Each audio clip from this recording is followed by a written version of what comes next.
കളിയിലൽപ്പം കാര്യം season 2 powered by വിലി വൈറ്റ് ഇൻ അസോസിയേഷൻ വിത്ത് ലാസ ഐസ്ക്രീംസ് ആൻഡ് അച്ചയൻസ് ഗോൾഡ് എന്ന സമ്മർ ക്യാമ്പിൽ അയോധന കലയുടെ സെഷനാണ് ഇനി. ഈ സെഷനിൽ കളരിയാണ് നിങ്ങൾക്ക് മുന്നിൽ അവതരിക്കപ്പെടുന്നത്. വലത്ത് നടന്ന് കളരി തൊട്ട് വന്നിട്ട് കൈ നേരെ കൂപ്പിത്തൊഴുത് വലവ് നോക്കി വലവ് നീക്കി ചവിട്ടി, ഇട നോക്കി ഇട നീക്കി ചവിട്ടി, പന്തി ചേർത്തിരുന്നു. ആയോധന കലകൾ അഭ്യസിക്കുന്നത് ഏകാഗ്രത വർദ്ധിപ്പിക്കുവാനും ശാരീരിക ക്ഷമത നിലനിർത്തുവാനും ഒപ്പം നമ്മുടെ മനോബലം കൂട്ടുവാനും ഉപകരിക്കുന്നു. അതുകൊണ്ട് തന്നെയാണ് പണ്ടുകാലം മുതൽക്കേ കളരി പോലെയുള്ള പാരമ്പര്യ മുറകൾ ആൺ പെൺ വ്യത്യാസമില്ലാതെ അഭ്യസിച്ചു വന്നിരുന്നത്. കളരിപ്പയറ്റിനെ എല്ലാ ആയോധന കലയുടെയും മാതാവെന്ന് വിളിക്കുന്നു. ഇതിൽ നിന്നാണ് മറ്റെല്ലാ മാർഷ്യൽ ആർട്സുകളും രൂപപ്പെട്ടത്. ബോധിധർമ്മൻ കളരിപ്പയറ്റിനെ ചൈനയിലെത്തിച്ചു. പിന്നീടത് ഷാവോലിൻ എന്ന ആയോധന കലയായി കേരളത്തിലും തമിഴ്നാടിന്റെ ചില ഭാഗങ്ങളിലും ഈ പുരാതനമായ ആയോധന മുറ അഭ്യസിച്ചു വരുന്നു.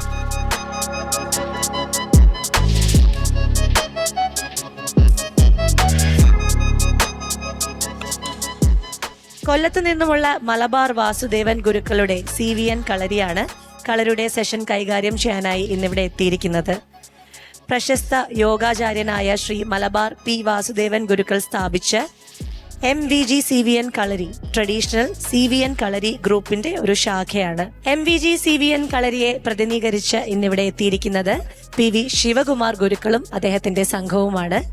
പരമ്പരാഗത വേദികളിൽ മാത്രമല്ല, വീരം, ARM എന്നീ സിനിമകളിലും ഫൈറ്റ് കൊറിയോഗ്രാഫറായി പ്രവർത്തിച്ച് കളരിപ്പയറ്റിന്റെ ശക്തിയും സൗന്ദര്യവും ലോകവേദികളിലേക്ക് എത്തിച്ച വ്യക്തി. ലോക പ്രശസ്തമായ MITU തിയേറ്റർ ഗ്രൂപ്പിനൊപ്പം പ്രവർത്തിച്ച് കളരിപ്പയറ്റിനെ പെർഫോമിംഗ് ആർട്സിന്റെ ഭാഗമാക്കി ആഗോളതലത്തിൽ ഉയർത്തിപ്പിടിക്കുന്നതിലും അദ്ദേഹത്തിന്റെ പങ്ക് നിർണായകമാണ്. ഒരു പാരമ്പര്യത്തിന്റെ കാവൽക്കാരൻ, ഒരു ഗുരുവിന്റെ ആത്മാവ്, ഒരു കലയുടെ പ്രചാരകൻ. ഇപ്പോൾ ഈ ഗുരുവിനെ നമ്മുടെ വേദിയിലേക്ക് ആദരപൂർവ്വം ക്ഷണിക്കാം. നല്ലൊരു കയ്യടി കൊടുത്തുകൊണ്ട് നമുക്ക് സ്വീകരിക്കാം ശ്രീ PV ശിവകുമാർ ഗുരുക്കളെ. പ്ലീസ്.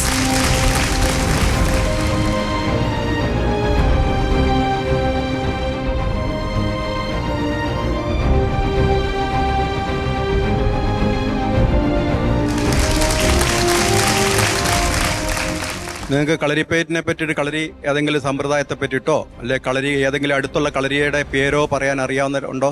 കളരി അതൊരു പരിചയമുള്ള ആരെങ്കിലും ഉണ്ടോ കളരിയായിട്ട്? എന്റെ പേര് ശിവാനി. ഞാൻ 4 വർഷമായി കളരിപ്പയറ്റ് പഠിക്കുന്നുണ്ട്. കുടമാളൂർ കൊട്ടുപള്ളി CVN കളരി. കുടമാളൂർ KR രാജശേഖരൻ ഗുരുക്കൾ. അത് ജനാർദ്ദൻ ഗുരുക്കളുടെ പരമ്പരയാ അല്ലേ? ഓക്കെ. എന്താ എത്ര നാളായിട്ട് പഠിക്കുന്നുണ്ട്? ഞാൻ 4 വർഷമായി പഠിക്കുന്നു. ഇപ്പൊ ഒറ്റ പ്രാക്ടീസ് ചെയ്യുക. ഒറ്റ പ്രാക്ടീസ് ചെയ്യാൻ. ഓക്കെ. എന്റെ പേര് സക്രിയ തോമസൻ.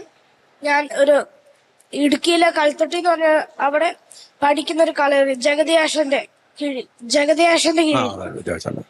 അത് ഏത് സമ്പ്രദായം എന്നറിയാവോ? ഏത് സമ്പ്രദായം എന്നറിയോ? വടക്കനാ? ഓക്കെ. ശ്രീപതി CVN കളരി ചെറുവാണ്ടൂരിലായിട്ടാണ് നേരെ പഠിക്കുന്നത്. എന്റെ അച്ഛന്റെ അച്ഛൻ KG മുരളീധര ഗുരുക്കളാണ്. ആരുടെ അച്ഛന്റെ പേര് പറഞ്ഞേ? അച്ഛൻ ഡോക്ടർ സിജു നിവാസ്. മുരളീധരൻ ഗുരുക്കൾ എന്ന് പറഞ്ഞാൽ എന്റെ അച്ഛന്റെ ശിഷ്യനാണ്. അപ്പൊ നമ്മുടെ പാരമ്പര്യത്തിലുള്ള ആളാ കേട്ടോ. ഞാൻ ചങ്ങനാശ്ശേരിയിൽ നിന്നാ വന്നത്. ചങ്ങനാശ്ശേരി മാടപ്പള്ളി KVJ കളരിയിൽ ഞാൻ ഈ ജൂണാകുമ്പോ 1 വർഷമാകുന്നു. കളരിയിലെ ആശാന്റെ പേര് സുബിനാശൻ. ഞാൻ പാലക്കാട് നിന്ന് വരുന്നു. അവിടെ ഷറഫുദ്ദീൻ എന്ന പേരുള്ള ഒരു കളരി ആശാനാണ് പഠിപ്പിക്കുന്നത്. ഏത് സമ്പ്രദായം അറിയോ? സമ്പ്രദായം ഇല്ല, അത് ഒരു വീട്ടിൽ വെച്ച്. വീട്ടിലോ? ഓക്കെ.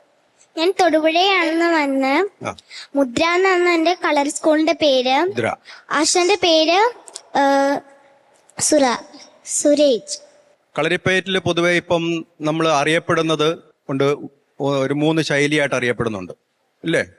അതിലൊന്ന് വടക്കൻ സമ്പ്രദായം, പിന്നെ തെക്കൻ സമ്പ്രദായം, പിന്നെ മധ്യ കേരള എന്ന് പറഞ്ഞൊരു സമ്പ്രദായം കൂടെ ഇപ്പം നമ്മൾ സ്പോർട്സ് കൗൺസിലൊക്കെ ആയിട്ട് ബന്ധപ്പെട്ട് സംഘടനാ ബേസിലുണ്ട് കേട്ടോ. അപ്പൊ ഞാൻ കൂടുതൽ ഇതിനെപ്പറ്റി നിങ്ങൾക്ക് ഇപ്പം മനസ്സിലാക്കി തരുന്ന വടക്കൻ സമ്പ്രദായത്തെ പറ്റിയിട്ടാണ്. വടക്കൻ സമ്പ്രദായം എന്ന് പറയുമ്പോൾ നമ്മുടെ വടക്ക് ഭാഗത്ത്, കേരളത്തിന്റെ വടക്ക് ഭാഗത്ത് കടത്തനാടൻ എന്ന് പറയും. കടത്തനാടൻ സമ്പ്രദായം എന്ന് പറയാം. ഈ കടത്തനാടൻ സമ്പ്രദായം എന്ന് പറഞ്ഞാൽ എന്തുകൊണ്ടാണെന്നറിയാവോ? കടത്തനാടൻ നിങ്ങൾ കേട്ടിട്ടില്ലേ സിനിമയിലൊക്കെ? കടത്തനാടൻ അല്ലേ? അപ്പൊ കടത്തനാടെന്ന് പറഞ്ഞാൽ കടത്ത് കഴിഞ്ഞുള്ള നാടുള്ള സ്ഥലം, കടത്തുകൾ. കടത്തെന്ന് പറഞ്ഞാൽ അറിയില്ലേ? കടത്ത് അറിയാവോ? തോണികൾ അല്ലേ ഉപയോഗിച്ച് നമ്മൾ കടത്ത് കടക്കാന്ന് പറയും അല്ലേ? അപ്പൊ കടത്തനാട് എന്ന് പറഞ്ഞാൽ അങ്ങനെയാ, കടത്തുകൾ കൂടുതലുള്ള സ്ഥലം.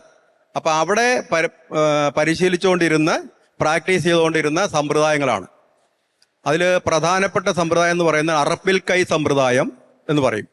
പിന്നെ ഒടിമുറശ്ശേരി എന്ന് പറഞ്ഞുകൊണ്ട് അങ്ങനെ വിവിധ ശൈലികൾ, ചില ചെറിയ വ്യത്യാസത്തോടു കൂടിയുള്ള ചില ശൈലികളാണ് ഇതിന് പ്രാധാന്യത്തിൽ പ്രാക്ടീസ് ചെയ്തുകൊണ്ടിരുന്നത്. അതിൽ CVN ശൈലി എന്ന് പറയുമ്പം അറപ്പിൽ കൈ സമ്പ്രദായം എന്ന് പറയും. അറപ്പിൽ സമ്പ്രദായത്തിന് പ്രാധാന്യം കൊടുത്തിരിക്കുന്ന ശൈലിയാണ് CVN ശൈലി. അപ്പം അതൊരു പ്രത്യേകിച്ച് ഒരു സിലബസ് അടിസ്ഥാനത്തിൽ ഇപ്പം നിങ്ങൾ ഇവിടെ ഒരു CVN കളരി പരിശീലിച്ചു കഴിഞ്ഞാൽ നിങ്ങൾ കണ്ണൂരോ അല്ലെ കോഴിക്കോടൊക്കെ പോയാൽ ഒരേ സിലബസിൽ പ്രാക്ടീസ് ചെയ്യാൻ പറ്റുന്ന ഒരു ഘടന അത് രൂപപ്പെടുത്തി എടുത്തിട്ടുണ്ട്. അതുകൊണ്ട് കുറെ ജനകീയമായി അത് നിലനിൽക്കുന്നത്. അപ്പോൾ ഈ അറപ്പിൽ കൈ ഇപ്പം നമ്മൾ ഇതിൽ ഗുരുക്കന്മാരെ പറ്റി പറയണം.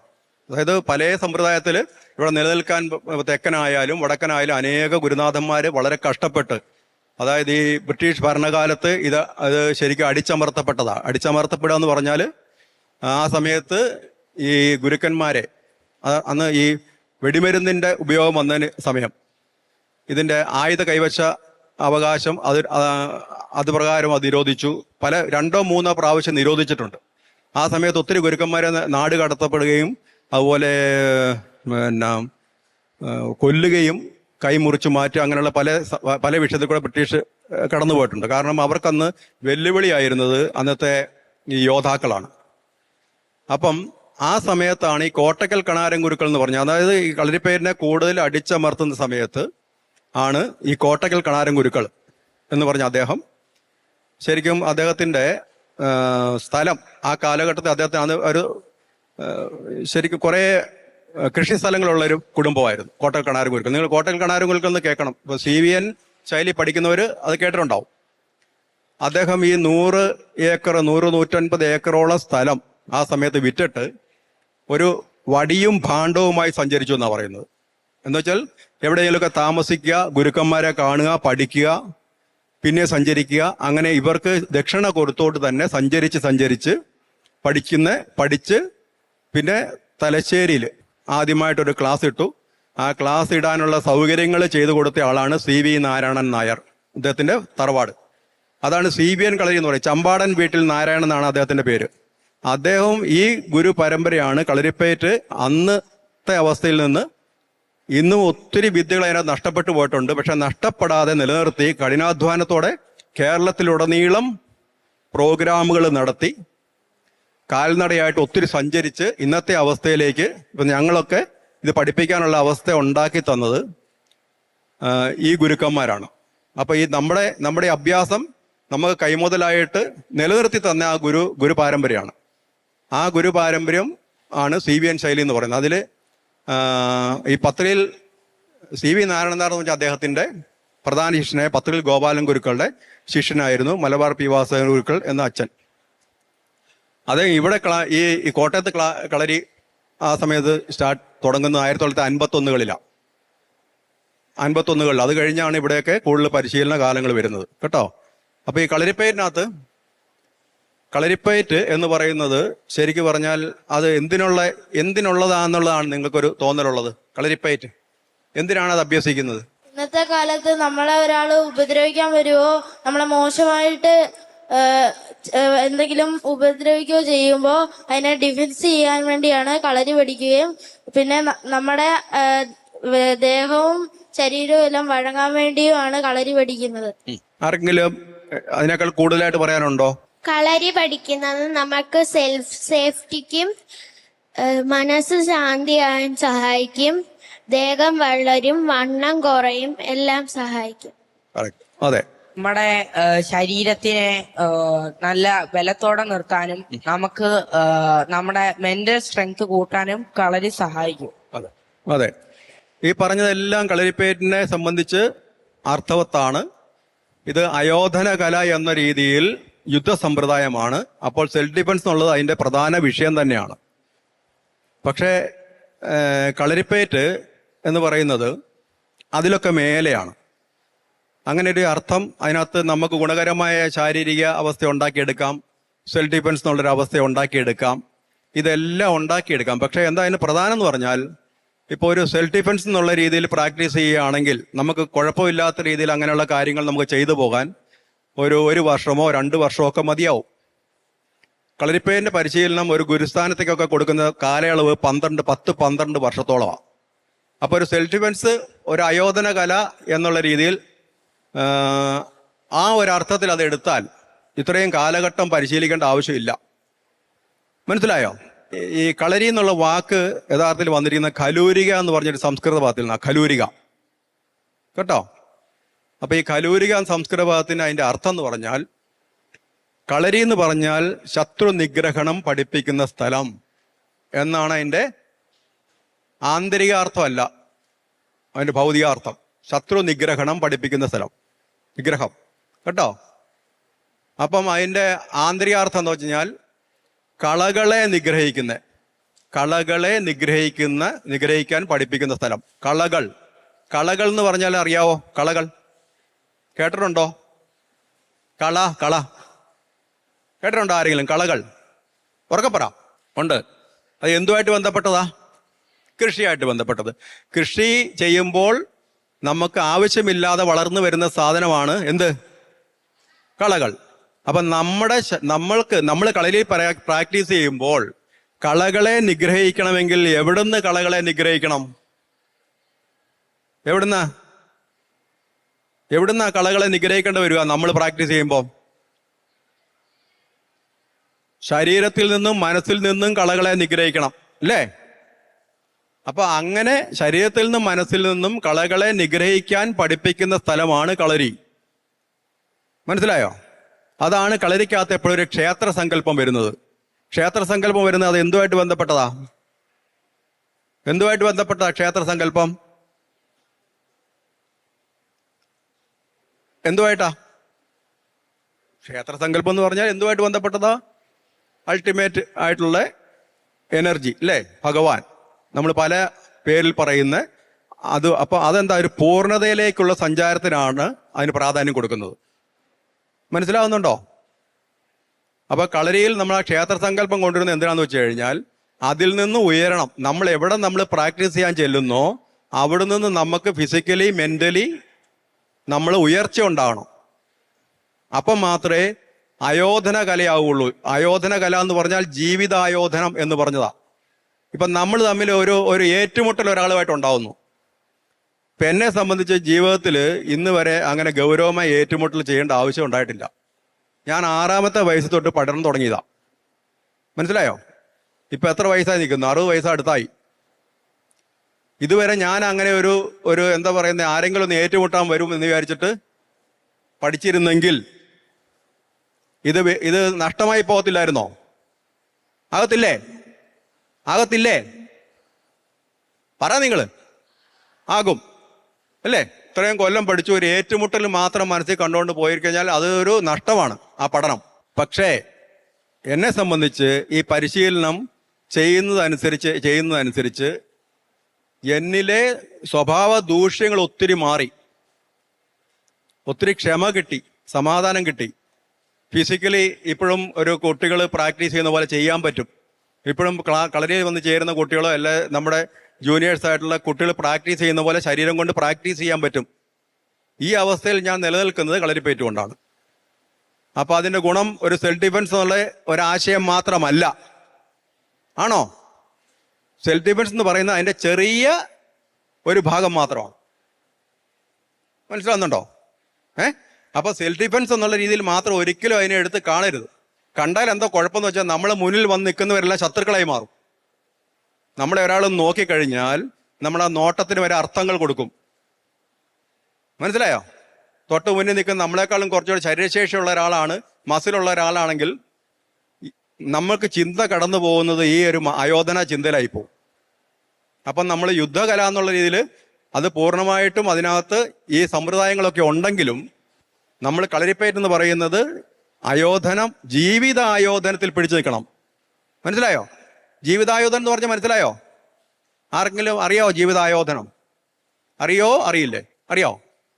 ആർക്കെങ്കിലും അറിയാവോ? ആയോധന കല മനസ്സിലായല്ലോ. ജീവിതായോധനം എന്ന് പറഞ്ഞാൽ ഓരോ നിമിഷവും നമ്മൾ കടന്നു പോകുന്ന ജീവിതായോധനത്തിൽ കൂടിയാ. വ്യക്തമാവുന്നുണ്ടോ? വ്യക്തമാവുന്നുണ്ടോ? ഉണ്ടോ? വ്യക്തമാവുന്നുണ്ടോ? ജീവിതായോധനം ആയത്തിൽ കൂടെ നമ്മൾ യുദ്ധത്തിൽ കൂടെ കടന്നു പോകുന്നത്. ആണോ? ആണോ? ആണോ? അതെ. അത് എന്തുകൊണ്ട് അങ്ങനെ പറയുന്നതെന്നറിയോ? ഇപ്പം നമ്മളിന്ന് പുറത്തേക്ക് ഇറങ്ങുന്നു. ഇപ്പം നിസാരം നിങ്ങൾ ഇവിടെ ഇരിക്കുന്നു. നിങ്ങൾ ഇരിക്കുമ്പോൾ തൊട്ടടുത്തുള്ള ആൾ നമ്മളെ കാലിലൊന്നറിയാൻ ചവിട്ടിപ്പോയി. ഉടനെ നമുക്ക് എന്താ അദ്ദേഹത്തോട് തോന്നുക? എന്ത് തോന്നും? ദേഷ്യം വരും. അവിടെയാണ് നമ്മുടെ ഈ ജീവിതായോധനം തുടങ്ങുന്നത്. അതായത് അവിടെ നമ്മൾ പരീക്ഷിക്കപ്പെടുവാണ്. അതാണ് സ്പിരിച്വാലിറ്റി എന്ന് പറയുന്നത്. രാവിലെ വൈകുന്നേരം അമ്പലത്തിലോ പള്ളിയിലോ പോയാൽ സ്പിരിച്വാലിറ്റി ആവുമോ? അവിടുന്ന് കിട്ടുന്ന ഊർജ്ജം ഇതുപോലെ യൂസ് ചെയ്യണം. അതായത് അവിടെ ക്ഷമിക്കാൻ പഠിക്കണം. അതാണ് നിങ്ങൾ എന്നും ഓരോ നിമിഷവും ജീവിതായോധനത്തിൽ കടന്നു പോവാണ്. മനസ്സിലായില്ലേ? എല്ലാം നമ്മൾ ചിലപ്പോൾ ഒരു കുട്ടി, നമ്മൾ ഏറ്റവും അടുത്ത സുഹൃത്തായിട്ടുള്ള കുട്ടിയായിട്ട് നമ്മൾ ഭയങ്കര സ്നേഹത്തിലായിരിക്കും. പക്ഷെ അതിന് 2 മാർക്ക് കൂടുതൽ കിട്ടുമ്പോൾ നമുക്ക് അസൂയ വരും. ജീവിതായോധനം അത്. അവിടെ നമ്മൾ വിജയിക്കണം, ആ യുദ്ധത്തിൽ വിജയിക്കണം. ആ അസൂയ ഉണ്ടാകരുത്. മനസ്സിലായോ? അങ്ങനെ നോക്കുമ്പോൾ ഏതെങ്കിലും ഒരു സമയം നമുക്ക് ഒഴിവാക്കാൻ പറ്റുമോ? സ്പിരിച്വാലിറ്റിയിൽ നിന്ന് ഒഴിവാക്കാൻ പറ്റുമോ? ഇപ്പം ഞാൻ പറഞ്ഞ മനസ്സിലായോ? ജീവിതായോധനം ഒരാളോട് എന്തെങ്കിലും ഒരു 10 വർഷത്തിനപ്പുറം ഏറ്റുമുട്ടുന്ന സംഭവമല്ല ആയോധനം. ഈ ആയോധനത്തിൽ വിജയിച്ചു കഴിഞ്ഞാൽ ജീവിതം സുഖകരമാകും, സമാധാനത്തിൽ പോകാം. അപ്പൊ ഈ കളരിപ്പയറ്റ് ആയോധന കല എന്നുള്ളതിനകത്ത് യുദ്ധം ചെയ്യുക എന്നുള്ളത് വളരെ പ്രധാനപ്പെട്ട കാര്യം ആണ്. എങ്കിലും ആണോ? അതിനേക്കാൾ ഉപരി ഇതിന് അർത്ഥങ്ങളുണ്ട്. മനസ്സിലായോ? മനസ്സിലായോ? അപ്പൊ അതാണ് പ്രാധാന്യം നമ്മൾ കൊടുക്കേണ്ട അതിനാ കേട്ടോ. കളരിപ്പയറ്റിൽ നമ്മൾ പ്രാധാന്യം കൊടുക്കേണ്ട അതിനാണ്. അപ്പൊ ആ രീതിയിൽ നമ്മൾ പരിശീലിക്കണം. ഒന്ന്. പിന്നെ ഇതെങ്ങനെയാണ് ഇത് മെഡിറ്റേഷൻ എന്നുള്ള ലൈനിൽ വരുന്നത്? ഇപ്പൊ യോഗ എന്ന് പറഞ്ഞാൽ അതിന് വ്യക്തമായ മെഡിറ്റേഷൻ ടെക്നിക്കുകളും ഉണ്ട്. ഇല്ലേ? യോഗ പ്രാക്ടീസ് ചെയ്യുന്ന ആരെങ്കിലും ഉണ്ടോ? അത് കൈവക്കിക്കേ. യോഗാസനം പ്രാക്ടീസ് ചെയ്യുന്ന ആരെങ്കിലും ഉണ്ടോ? ഉണ്ട്. അപ്പൊ അതിനകത്ത് വ്യക്തമായ മെഡിറ്റേഷൻ കാര്യങ്ങളും ഒക്കെ ശരി, അതിനൊരു റൂട്ടുണ്ട്. എന്നാൽ കളരിപ്പയറ്റിനകത്തും അതുപോലെ തന്നെയാണ് കടന്നു പോകുന്നത്. മനസ്സിലായില്ലേ? ശരിക്കും ചലനാത്മക ധ്യാനമാണ് കളരി. ചലനാത്മക ധ്യാനം. മനസ്സിലായോ? കളരിപ്പയറ്റിൽ ആദ്യം ഈ വടക്കൻ സമ്പ്രദായത്തിലാണെങ്കിൽ ആദ്യം പരിശീലിപ്പിക്കുന്നത് എന്താണ്? ഒരാൾ പറഞ്ഞേ. വടക്കൻ പ്രാക്ടീസ് ചെയ്യുന്നവർ ആരെങ്കിലും പറഞ്ഞേ എന്തെങ്കിലും പറ. മെയ്ത്താരി, മെയ്പ്പയറ്റ് എന്ന് പറയും അല്ലേ? മെയ്പ്പയറ്റാണ് ആദ്യം അഭ്യസിക്കുന്നത്. അപ്പൊ ഈ മെയ്പ്പയറ്റ് എന്ന് പറയുന്ന സംഭവം ഒരു ധ്യാനമായിട്ട് മാറുന്ന എപ്പോഴാ? ഒരു ചലനാത്മക ധ്യാനമായിട്ട് മാറുന്ന എപ്പോഴാ? ഇപ്പൊ നമ്മൾ പറയാം, അത് അറിയുന്നവർക്ക് ചൊല്ല് കേൾക്കുമ്പോൾ മനസ്സിലാവും, ബാക്കിയുള്ളവർ ശ്രദ്ധിച്ചിരിക്കുക. ഇപ്പൊ വിരുത്തി അകറ്റി അമർന്നു എന്ന് പറയൂല്ലേ? പറയും. അമർച്ചിൽ ഇടത്തു വെച്ച് വലതുകൊണ്ട് ഓട്ടി വലത് വയ്യോട്ട് മാറി ഇടത്തതും കൂട്ടി വാങ്ങി അമർന്ന്. അമർച്ചിൽ ഇടത്തു വെച്ച് വലതുകൊണ്ട് ഓട്ടി വലത് വയ്യോട്ട് മാറി. ഇത്രയും നമ്മൾ ചെയ്യണ്ടേ? ഈ ചെയ്യുമ്പം നമ്മുടെ മനസ്സ് എവിടെയായിരിക്കും? കളരിയിലാണ് ശ്രദ്ധ. അതിലുപരി അമരുന്നത് എങ്ങനെയാണ്? വായ്ത്താരി ശ്രദ്ധിച്ച് അത് ശരീരത്തിലേക്ക് കൊണ്ടുവരണം. ഇടത്തു വെച്ചെന്ന് പറയുമ്പോൾ എങ്ങനെയാണ് കാല് സഞ്ചരിക്കേണ്ടത്? വലതുകൊണ്ട് ചവിട്ടി എന്ന് പറയുമ്പോൾ എങ്ങനെ കാല് സഞ്ചരിക്കണം? അർത്ഥവൃത്താകാരമാണോ, വൃത്താകാരമാണോ, കോണായിട്ടാണോ? അപ്പൊ അതിനെ സൂക്ഷ്മമായിട്ട് നിരീക്ഷിക്കാൻ മനസ്സ് നിരീക്ഷിക്കും. മനസ്സിലാവുന്നുണ്ടോ? ആ നിരീക്ഷണത്തിൽ കൂടെ ഇടത്തു വെച്ച് വലതുകൊണ്ട് ചവിട്ടി വലത് വയ്യോട്ട് മാറി, ഇതെല്ലാം മനസ്സിനെ ശ്രദ്ധയോടെ നിരീക്ഷിക്കണം, ഈ ശരീരത്തെ. മനസ്സിലായില്ലേ? അങ്ങനെ മാത്രം ശ്രദ്ധിച്ചു പോകുമ്പോൾ മാത്രമേ അഭ്യാസം യഥാർത്ഥത്തിൽ ആവാഹിച്ചെടുക്കാൻ പറ്റുള്ളൂ. അല്ലേ? ഇത് മെയ്പ്പേരിന്റെ കാര്യം. അടുത്തത് എങ്ങനെയാ? ഇത് കോൽത്താരിയിലേക്ക് കയറും. ഇല്ലേ? എത്രയുണ്ടത് കളരിപ്പയറ്റിലെ പരിശീലനം? മെയ്ത്താരി, കോൽത്താരി, അങ്കത്താരി. അല്ലേ? അങ്കത്താരി ഇല്ലേ? കോൽത്താരി, അങ്കത്താരി എന്ന് പറഞ്ഞാൽ ലോഹായുധങ്ങൾ കൊണ്ടുള്ള പയറ്റ. അല്ലേ? അപ്പൊ നമ്മൾ മെയ്ത്താരി പരിശീലനം നമ്മുടെ ചുവടുകളിൽ, വടിവുകളിൽ, ചലനങ്ങളിൽ, കാലെടുക്കുമ്പോൾ എങ്ങനെയൊക്കെ പിടിക്കണം, അതെല്ലാം ശ്രദ്ധ വരണം, കോൺസെൻട്രേഷൻ. ഇതൊരു ധ്യാനമാണ്. ഈ ധ്യാനത്തിന്റെ അടുത്ത ലെവൽ എങ്ങോട്ടാ പോകുന്നറിയാവോ? കോൽത്താരി പരിശീലനത്തിലേക്കാ. കോൽത്താരി പരിശീലിക്കും. പിന്നെ എന്തൊക്കെ ശ്രദ്ധിക്കണം? ആർക്കെങ്കിലും പറയാവോ? ആയുധത്തിൽ നിയന്ത്രണം വേണം. മറ്റുള്ള മേത്ത് കൊള്ളാതിരിക്കാൻ ഉള്ള നിയന്ത്രണം വേണം. അല്ലേ? ആയുധ സഞ്ചാരം കറക്റ്റാണോ നോക്കണ്ടേ? നീ കെട്ടേറി പയറ്റിട്ടുണ്ടോ? അപ്പൊ കെട്ടിക്കൊണ്ട് കയറുന്ന രീതിയാണ് കെട്ടുകാരി. അപ്പൊ കെട്ടിക്കൊണ്ടുന്ന് കയറുന്ന രീതി എങ്ങനെയാന്ന് നമ്മൾ അറിയണം. അപ്പൊ മനസ്സവിടെ കൊടുക്കണം, അല്ലേ? ഇപ്പൊ വാരി മറുവാരി എന്നുള്ള പ്രയോഗം ചെയ്യുമ്പോൾ വടി എങ്ങനെ സഞ്ചരിക്കണം വേണ്ടേ? ശരീരത്തിൽ നിന്ന് മുന്നിൽ നിന്ന് വടിയെടുത്ത് പ്രയോഗിക്കാവോ? ശരീരത്തിൽ ചുറ്റി വരണം, അല്ലേ? അപ്പൊ അത് ശ്രദ്ധയോടെ ചെയ്യണം. അപ്പൊ അടുത്ത മെഡിറ്റേഷൻ അടുത്ത ലെവലായി. മനസ്സിലായോ? അടുത്ത ലെവൽ. പിന്നെ ഏറ്റവും ഗൗരവമുള്ളൊരു കാര്യം കൂടി ഉണ്ട്. എന്താ? അടി കൊണ്ടു കഴിഞ്ഞാൽ വേദനിക്കും. അത് കോൽത്താരി തൊട്ടാ തുടങ്ങുന്നത്, അല്ലേ? അടി കൊണ്ടു കഴിഞ്ഞാൽ വേദനിക്കൂലേ? അപ്പം കൂടുതൽ കോൺസെൻട്രേഷൻ പറയണം. ചതയാതിരിക്കാനുള്ള കോൺസെൻട്രേഷൻ, അടി കൊള്ളാതിരിക്കാനുള്ള കോൺസെൻട്രേഷൻ. അപ്പൊ എന്ത് തുടങ്ങും? മരണഭയം തുടങ്ങും. മനസ്സിലായോ? ആണോ? അങ്ങനെയാണോ നിങ്ങൾക്കൊക്കെ ഫീൽ ചെയ്തിട്ടുള്ളത്? വടി പറ്റിയിട്ടുണ്ടോ? ആയുധം പറ്റിയിട്ടുണ്ടോ? ആ ഭയം വന്നിട്ടുണ്ടോ? ഭയം വന്നിട്ടുണ്ടോ? ആ ഭയം തുടങ്ങുവാണ്. അവിടെ തൊട്ട് ഭയത്തെ കുറയ്ക്കാനുള്ള ടെക്നിക്സാണ് പോകുന്നത്. മനസ്സിലായില്ലേ? അത് കഴിഞ്ഞ് നമ്മൾ ഈ ലോഹായുധത്തിലേക്ക് കടന്നാലോ? ലോഹായുധത്തിലേക്ക് കടന്നാൽ എന്തിനാ പേടിക്കണ്ടേ? ചതവിനെയാണോ മുറിവിനെയാണോ? മുറിവിനെ. അപ്പൊ എത്രമാത്രം കോൺസെൻട്രേഷൻ വേണ്ടി വരും? ചെറിയ രീതിയിൽ ചതയല്ല, മുറിയും. അപ്പം കുറച്ചും കൂടെ ഹയർ ലെവലിലേക്ക് കോൺസെൻട്രേഷൻ പോവും.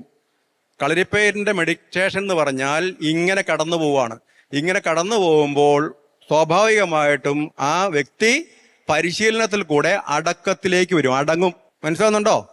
ആരുടെയെങ്കിലും മേലെ ചെന്നിട്ട് എന്തെങ്കിലുമൊക്കെ ചെയ്യാന്നുള്ള ധാരണ അവനവനെ അറിയുമ്പോൾ വേണ്ടാന്ന് വെക്കും. മനസ്സിലായോ? അപ്പൊ നമ്മൾ തല്ലാനാണോ പഠിക്കുന്നേ? അല്ല. കളരിപ്പേരിന്റെ ആദ്യത്തെ മേയ്പ്പേറ്റ് തുടങ്ങുന്ന വായ്ത്താരി ആരാ പഠിച്ചവരൊന്ന് പറഞ്ഞേ. ആദ്യത്തെ തുടക്കം മാത്രം ഒന്ന് പറഞ്ഞാൽ മതി. പറയാവോ? കൈകൂപ്പി നിന്ന് ഒത്തടയമായിരുന്നു. എടുത്ത് വെച്ച് വലത്തെ ഓട്ടി വലത്ത് പുറയിലേക്ക് മാറി, എടുത്തെടുത്ത് കൂട്ടി വാങ്ങി ഒത്തടയമർന്ന് എടുത്ത് വെച്ച് വലത്തെ ഓട്ടി വലത്ത് പുറയിലേക്ക് മാറി എടുത്തെടുത്ത്. അതിന്റെ അർത്ഥം വെച്ചാൽ തൊഴുത് അമർന്നെന്നാ. മനസ്സിലായോ? തൊഴുത് അമർന്നെന്നാ പറയുന്നല്ലേ. തൊഴുതുകൊണ്ട് ആരെങ്കിലും തല്ലാൻ പോവും നമ്മള്. തൊഴുത് അമരാനാ പറഞ്ഞിരിക്കുക. സിംബോളിക്കാ. കളരിപ്പേരിന്റെ എല്ലാ കാര്യങ്ങളും സിംബോളിക്കാ കേട്ടോ. തൊഴുത് അമരുക എന്ന് പറഞ്ഞാൽ ശരിക്കും പറഞ്ഞാൽ അപേക്ഷിക്കുകയല്ല, നമുക്കതിങ്ങനെ ആവശ്യമുണ്ടോ, ഇങ്ങനെ വിഷയങ്ങളിലേക്ക് പോകേണ്ട ആവശ്യമുണ്ടോ എന്നുള്ളത് മാത്രമേ ഉള്ളൂ കേട്ടോ. അങ്ങനെ അതിന് സിംബോളിക്ക്. ഇപ്പൊ തൊഴുത് അമർന്ന് തുടങ്ങുന്ന വായ്ത്താരിയുള്ള കളരിപ്പേറ്റ് എന്ന് പറഞ്ഞാൽ അത് എപ്പോഴും എന്തിനു വേണ്ടിയുള്ള സെൽഫ് ഡിഫൻസാ. നമ്മൾ സ്വയം പ്രത്യാക്രമണം എന്നുള്ളതിൽ, പ്രതിരോധം എന്നുള്ള രീതിയിലേക്ക് വരും. മനസ്സിലായില്ലേ? മനസ്സിലായോ? അപ്പം നമുക്ക് ഇത്ര കാര്യങ്ങൾ, നിങ്ങൾക്ക് എന്തെങ്കിലും സംശയങ്ങളുണ്ടോ ചോദിക്കാം. എനിക്ക് അറിയാവുന്ന കാര്യങ്ങൾ പറഞ്ഞുതരാം. പെട്ടെന്നൊരു 5 മിനിറ്റ് സംശയങ്ങൾ. കളരിയിൽ നിന്നാണോ ഈ കുൻഫു, കരാട്ടെ അങ്ങനത്തെ ആയോധന കലകളെല്ലാം വന്നതാണോ? കളരിയിൽ നിന്നാണോ ചോദിച്ചു കഴിഞ്ഞാൽ അതിനെപ്പറ്റി പഠനങ്ങൾ നടക്കുന്നുണ്ട്. പഠനം നടന്ന് BBC ആണ് ആദ്യമായിട്ട് പഠിച്ചത്. BBC, British broadcasting corporation. അവർ പഠിച്ചപ്പം അവർ അന്നത്തെ കാലത്തുള്ള എല്ലാ സ്ഥലങ്ങളിലും പോയി ഇതിനെപ്പറ്റി പഠനം നടത്തി. ഷാവോലിൻ ടെമ്പിളിൽ ചെന്നു. അവിടെ അന്നത്തെ കാലത്ത് ഇന്ത്യൻ മാസ്റ്റേഴ്സിന്റെ പടമാണ് കൊത്തിവെച്ചിരിക്കുന്നത്. അപ്പം അതിൽ നിന്ന് തെളിഞ്ഞിരിക്കുന്നത് വടക്കൻ മലബാറിൽ നിന്നാണ് ഇതിന്റെ ഉത്ഭവം എന്നുള്ള രീതിയിലാണ് പോയിരിക്കുന്നത്. പിന്നെ ആ സമയത്ത്, ആ കാലഘട്ടത്തിൽ മറ്റുള്ള ആയോധന കലകളെ പറ്റിയൊന്നും തിരിച്ചറിവില്ലാത്തതുകൊണ്ടും കളരിപ്പേരിന്റെ ഇപ്പൊ തന്നെ വായ്ത്താരിയെ പറ്റിയൊക്കെ നമ്മൾ പഠിക്കുക എന്നല്ലാതെ ഇത് എവിടെ നിന്ന് വന്നു എന്നുള്ള ഇന്ന് വരെ ആർക്കും അറിയില്ല. നമ്മൾ വാമൊഴിയല്ലേ, നമ്മൾ എഴുതി പഠിക്കുമല്ലോ. അപ്പൊ എല്ലാം വാമൊഴിയല്ലേ. നമ്മൾ ഗുരു പറയുന്ന കേൾക്കുന്നു, ചെയ്ത് പഠിക്കുന്നു, അല്ലേ? നിങ്ങൾക്ക് എഴുതി തന്നു വിടുവാണോ ചെയ്യുന്നേ? അല്ല. അപ്പൊ അങ്ങനത്തെ ഒരു പാരമ്പര്യം ഇതിനകത്ത് അടിയോർച്ച് നിൽക്കുന്നുണ്ട്, ആ ഗുരു പാരമ്പര്യം. അപ്പം നമുക്ക് ഇത് കളരിപ്പേരിൽ നിന്ന് എല്ലാ സീക്വൻസ് നോക്കിയാലും പലതും നോക്കിയാലും ആ കാലഘട്ടത്തിൽ കളരിപ്പേരിൽ നിന്ന് പോയ സാമ്യം വെച്ച് നോക്കുമ്പം കളരിപ്പേരിൽ നിന്ന് പോയതാന്ന് തന്നെ പറയാം. മനസ്സിലായില്ലേ? എന്ന് നമുക്ക് വിശ്വസിക്കാം കേട്ടോ. ഞാന് ഒരു മത്സരത്തിന് പോയപ്പോ അവിടെ ഇനോഗ്രേഷൻ സെറമണി പറഞ്ഞൊരു കാര്യമാ, ഒരാള് നമ്മളെ ഉപദ്രവിച്ച 3 വട്ടം ക്ഷമിക്കാൻ, 4ാമത്തെ തവണ ക്ഷമിച്ചാൽ അത് ഗുരുശാപം എന്ന് പറയുന്നു. അതിന്റെ പൊരുൾ എന്താണെന്ന് പറഞ്ഞുതരുമോ? 4ാമത്തെ വട്ടം ക്ഷമിച്ചാൽ ഗുരുശാപം എന്ന് പറയുന്ന അവർ ഉദ്ദേശിക്കുന്നത് ആക്രമണത്തെ പറ്റിയിട്ടാ കേട്ടോ. നമ്മൾ കുടുംബ ബന്ധങ്ങളിലോ നമ്മുടെ സഹോദരന്മാരോടോ 100 അല്ല 4 അല്ല 40,000 വട്ടം ക്ഷമിക്കുക, ഒരു കുഴപ്പമില്ല. ഏറ്റവും നല്ലത് നമ്മൾ എത്രത്തോളം സമാധാനത്തിൽ എത്തുക നല്ലതാ. ഇത് ഉദ്ദേശം എന്താണെന്നറിയോ? നമ്മളെ കൊല്ലാനായിട്ട് വരുന്ന ഒരാള് എന്ന് ഉദ്ദേശിച്ചാൽ നമ്മളെ മരണകാരണോ അത്, അല്ലേ? അല്ല, നമ്മുടെ ഏറ്റവും അടുത്ത് നിൽക്കുന്ന ആളെ ഒരു ആവശ്യമില്ലാത്ത ഉപദ്രവിച്ച് കൊല്ലുന്ന അത് 4 പ്രാവശ്യം പോലും ക്ഷമിക്കാൻ പറ്റിയെന്ന് വരത്തില്ല ചിലപ്പം. കാരണം അല്ല ഇപ്പം ഈ വരുന്ന ആള് മറ്റേ നമ്മളിപ്പോ ആക്രമിക്കാൻ വരുന്ന ആള് നമ്മളെക്കാൾ ചെറുതാണെന്ന് പറയാൻ പറ്റുമോ? ഒരിക്കലും പറയാൻ പറ്റത്തില്ല. കാരണം നമ്മൾ മാത്രമാണ് അഭ്യാസം എന്ന് പറഞ്ഞിരിക്കരുത്, മറ്റുള്ളവരൊക്കെ ഇഷ്ടംപോലെ പഠിക്കുന്നവരാ. അപ്പം അവരുടെ ആറ്റിറ്റ്യൂഡ് നോക്കിക്കഴിഞ്ഞാൽ ചിലപ്പോൾ നമുക്ക് ഇതൊക്കെ ഇങ്ങനെ പറയുന്ന കാര്യങ്ങളെല്ലാം തന്നെ ഇത് അതിൻ്റെതായ ഒരു നമ്മുടെ ഒരു ബോധത്തിന്റെ തലത്തിൽ എടുത്താൽ മതി. എല്ലാ ചൊല്ലുകളും അതേപടി അങ്ങോട്ട് പോകണ്ട, ഈ ഒരു അവസരം വെച്ച് നമ്മളതിനെ എടുത്താൽ മതി കേട്ടോ. MVG CVN കളരിയെ പ്രതിനിധീകരിച്ച് ഇന്നിവിടെ എത്തിച്ചേർന്നിരിക്കുന്ന PV ശിവകുമാർ ഗുരുക്കളും അദ്ദേഹത്തിന്റെ സംഘവും ചേർന്ന് നമുക്കിവിടെ ഒരു ലൈവായിട്ടുള്ള ഒരു പ്രാക്ടിക്കൽ സെഷൻ നിങ്ങൾക്ക് വേണ്ടിയിട്ട് കണ്ടക്ട് ചെയ്യാൻ പോവാണ്. അപ്പൊ അവരുടെ പെർഫോമൻസിലേക്ക് നമുക്ക് കടക്കാം. ആദ്യമായിട്ട് നിങ്ങൾ അതിനകത്ത് നമ്മൾ കളരി പരിശീലനം തുടങ്ങുമ്പോൾ പൂത്രത്തൊഴൽ എന്നൊരു സമ്പ്രദായമുണ്ട്. പൂത്രത്തൊഴൽ അതായത് ഷഡാധാര സങ്കല്പത്തിലേക്ക് ചില ശാരീരിക ചലനങ്ങളോട് കൂടിയിട്ട് കുറച്ച് വടിവുകൾ അനുഷ്ഠിച്ചുകൊണ്ട് ചെയ്യുന്ന ഒരു ക്രിയയാണ്. അപ്പൊ അത് കാണുമ്പോൾ നിങ്ങൾക്ക് കളരിപ്പയറ്റിന്റെ പരിശീലന രീതി എങ്ങനെയാണെന്ന് നിങ്ങൾക്ക് തുടക്കത്തിൽ നിന്ന് മനസ്സിലാകുകയും ചെയ്യും. ആ പൂത്രയ്ക്ക് തൊഴുക എന്നുള്ള സമ്പ്രദായം നമുക്ക് മനസ്സിലാകുകയും ചെയ്യും. അപ്പൊ ആദ്യമായിട്ട് നമുക്ക് അതൊന്ന് കാണാം കേട്ടോ. വലിഞ്ഞമ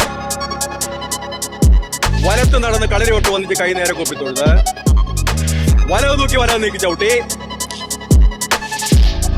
ഇടവ് തൂക്കി ഇടവ് നീക്കി ചവിട്ടി, പന്തി ചേർത്തിരുന്നു, മുട്ടുതൊട്ട് മുയിപ്പ് തൊട്ട് കൈ നേരെ കൂപ്പി തൊഴും, മുട്ടുതൊട്ട് മുയിപ്പ് തൊട്ട് കൈ നേരെ കൂപ്പി തൊഴും, മുട്ടുതൊട്ട് മുയിപ്പ് തൊട്ട് കൈ നേരെ കൂപ്പി തൊഴും, തൊട്ട് വന്നിച്ചു, ഭൂമി പറ്റി വന്നിച്ചു, കൈ നേരെ കൂപ്പി തൊഴും, വലവ് തൂക്കി വലവ് നീക്കി ചവിട്ടി, ഇടവ് തൂക്കി ഇടവ് നീക്കി ചവിട്ടി, വലത് കയറി തൊട്ട് വന്നിച്ചു കൈ നേരെ കൂപ്പി തൊഴും, വലവര തിരിഞ്ഞു വാങ്ങി, ഇടത് കയറി വലത് കയറി തൊട്ട് വന്നിച്ചു കൈ നേരെ കൂപ്പി തൊഴുതു, വലവര തിരിഞ്ഞു വാങ്ങി, ഇടത് കയറി വലത് കയറി തൊട്ട് വന്നിച്ചു വണങ്ങി വാങ്ങി,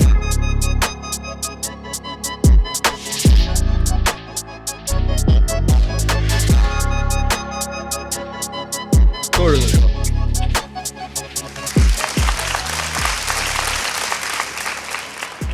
അപ്പൊ ഇപ്പൊ ഈ ചെയ്തതിനകത്ത് തന്നെ അശ്വവടിവിന്റെ ചലനങ്ങളുണ്ട്, നാഗവടിവുണ്ട്, അതുപോലെ കുക്കുട വടിവിന്റെ ചലനമുണ്ട്. അപ്പൊ ഇതെല്ലാം നമുക്ക് ഈ പറയുന്ന പോലെ തന്നെ കുറച്ച് അതൊരു സ്പിരിച്വാലിറ്റി ആയിട്ടുള്ള ബന്ധം കളരിപ്പേരിലെ കോർത്തിണക്കുന്ന ഇങ്ങനെയുള്ള ചലനങ്ങളാണ്. അപ്പൊ ഇതിൽ കളരിപ്പേര് പരിശീലിക്കുമ്പോൾ അഷ്ടവടിവുകൾക്ക് പ്രാധാന്യമുണ്ട്. അഷ്ടവടിവുകൾക്ക് ഗജവടിവ്, അശ്വവടിവ്, സിംഹവടിവ് പോലെയുള്ള അഷ്ടവടിവുകളുണ്ട്. അതിൽ നമുക്ക് ആദ്യം തന്നെ അശ്വവടിവ് പരിശീലിക്കുന്ന രീതി നോക്കാം.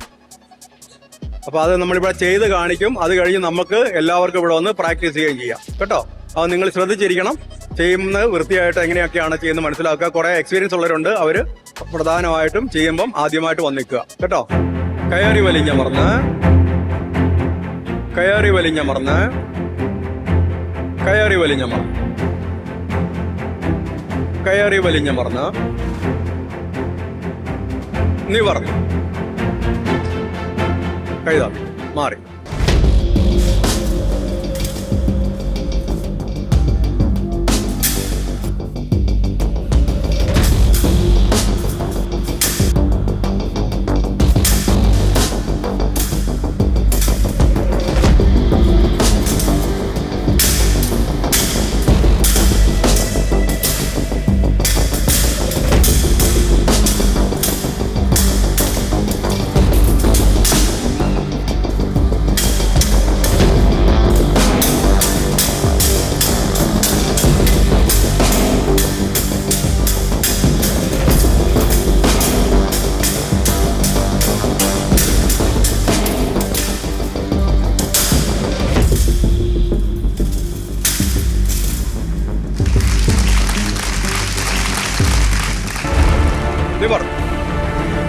വലത് നേരെ, ഇടത് നേരെ, വലത് നേരെ, ഇടത് നേരെ, വലത് നേരെ തിരിഞ്ഞാൽ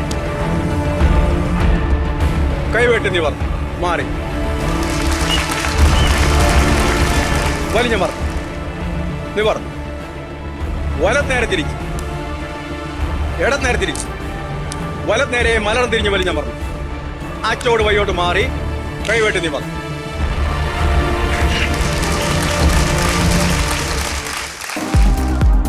നിവർ, വലത്ത് വീതി, ഇടത്ത് വീതി, വലത്ത് വീതി മുന്നോട്ട് എവിടെ തിരിഞ്ഞു പൊങ്ങി വലിഞ്ഞ മാറും. കൈവേട്ട് നിവർ, വലിഞ്ഞ മറന്ന് നിവർ, വലത്തെടുത്തോട്ട് ഇടത് വലത്തോട്ട് അകങ്കാൽ വീതി ഇടുക്കി, കൈവേട്ട് നിവർ,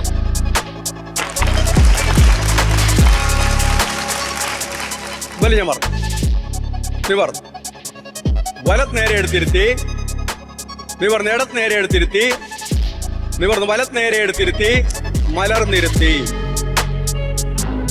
നിവർ, വലിഞ്ഞ മറന്ന് നിവർ,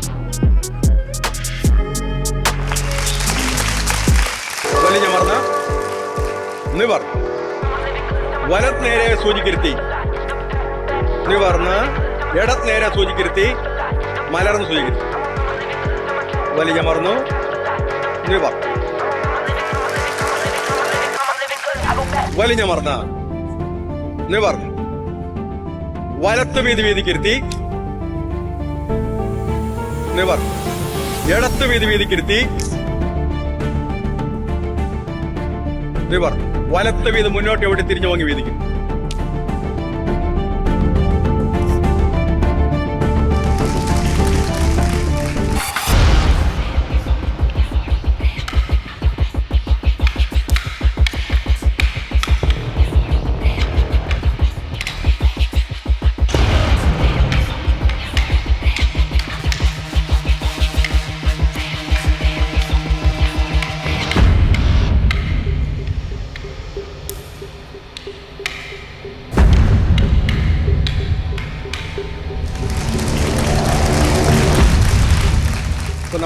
ഇപ്പം നമ്മൾ ചെയ്തുകൊണ്ടിരിക്കുന്നത് കോൽത്താരി ഞാൻ നേരത്തെ പറഞ്ഞതിട്ടുണ്ട്. കെട്ടുകാരി എന്ന് പറയുന്നത് ആദ്യം ഞാൻ സംസാരിക്കാൻ പറഞ്ഞത് കെട്ടുകാരി എന്ന് പറഞ്ഞാൽ 12 ഈ വലിയ വടി കൊണ്ടുള്ള പ്രയോഗങ്ങളാണ്. അതാണ് ആദ്യം നമ്മുടെ ഈ കോൽത്താരിയിലെ അടിസ്ഥാനമായിട്ടുള്ള പരിശീലനങ്ങൾ വരുന്നത് കെട്ടുകാരിയിൽ. അത് കഴിഞ്ഞാണ് മുച്ചാണിലേക്കും ഒറ്റയിലേക്കും പോകുന്നത്. അപ്പൊ കെട്ടുകാരിലുള്ള പരിശീലനങ്ങളാണ്.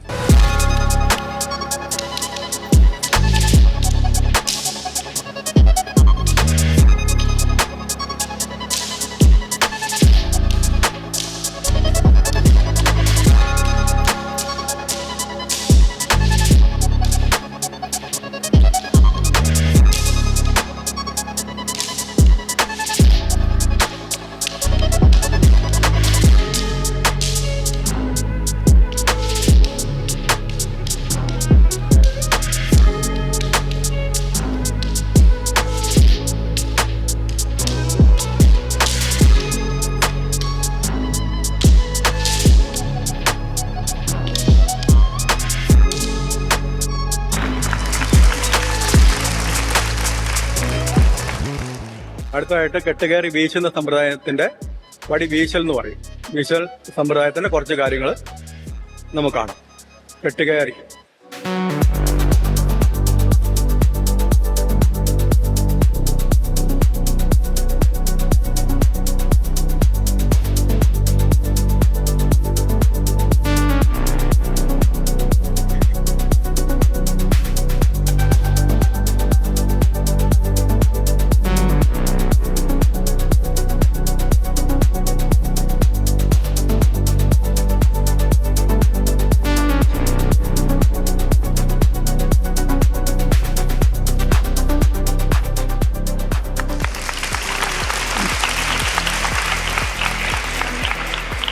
അടുത്തത് അങ്കത്താരി എന്ന് പറയുമ്പം ലോഹായുധങ്ങൾ കൊണ്ടുള്ള പയറ്റിന് തുടക്കം.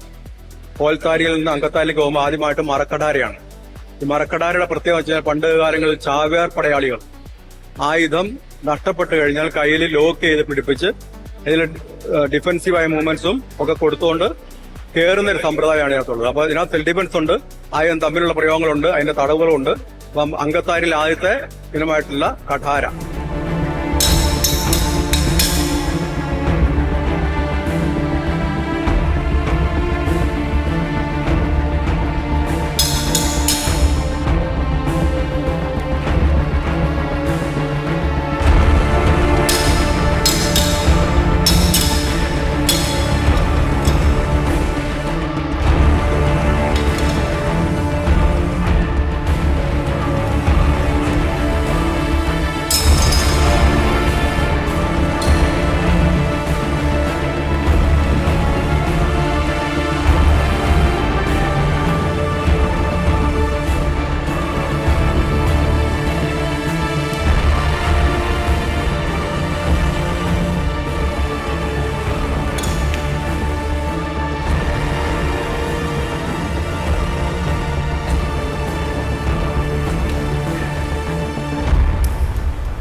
അടുത്തത് മേയ്പ്പേറ്റ് എന്ന് പറയും. കളരി സമ്പ്രദായത്തിൽ 10-24ഓളം മേയ്പ്പേറ്റുകളുണ്ട്. നമ്മൾ ഓരോ ആയുധത്തിലേക്ക് സഞ്ചരിക്കുമ്പോഴും അതിന്റെ അടിസ്ഥാനം മേയ്പ്പേറ്റിൽ അടങ്ങിയതാണ്. മേയ്പ്പേറ്റ് ഒന്നിൽ നിന്ന് ഒന്നിലേക്ക് കയറി പോകുന്ന സമ്പ്രദായമാണ്.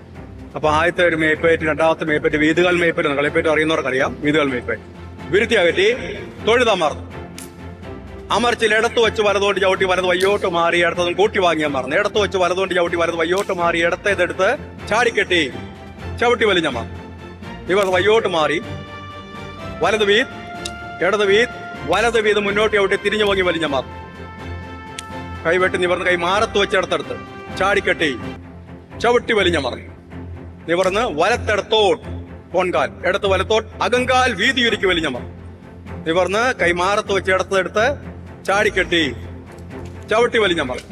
താഴ്ചയില മറന്ന് നീക്കത്തെടുത്ത് വലത് ചവിട്ടി ഇടത്ത് തൂക്കി വഴിവാങ്ങി തിരിഞ്ഞു തുള്ളി വലിഞ്ഞമർന്നു. നിവർന്ന് കയറി നീക്കത്തെടുത്ത് വലത്ത് ചവിട്ടി ഇടത്തേതിൽ വലിഞ്ഞമർന്ന് നിലം പറ്റി താഴ്ന്ന് തിരിഞ്ഞ് പൂത്തറയ്ക്ക് നേരെ സൂചിക്കിരുത്തി.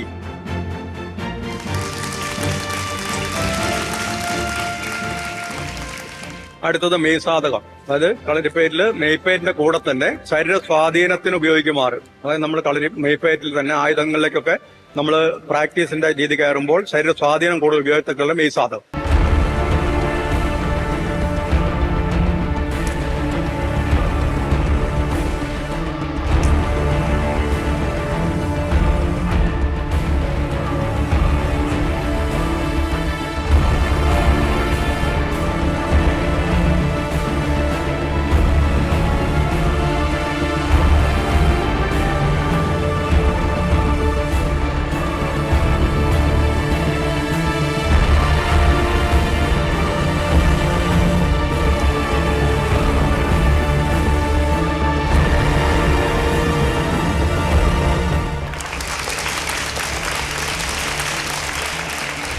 ചവിട്ടിപ്പൊങ്ങി പുറങ്കാൽ വീതെന്നുള്ള അത് പ്രായോഗികമായിട്ട് ഒരു ലക്ഷ്യസ്ഥാനത്തെ അടിസ്ഥാനമാക്കി ചെയ്യുന്നതാണ് ചവിട്ടിപ്പൊങ്ങൽ.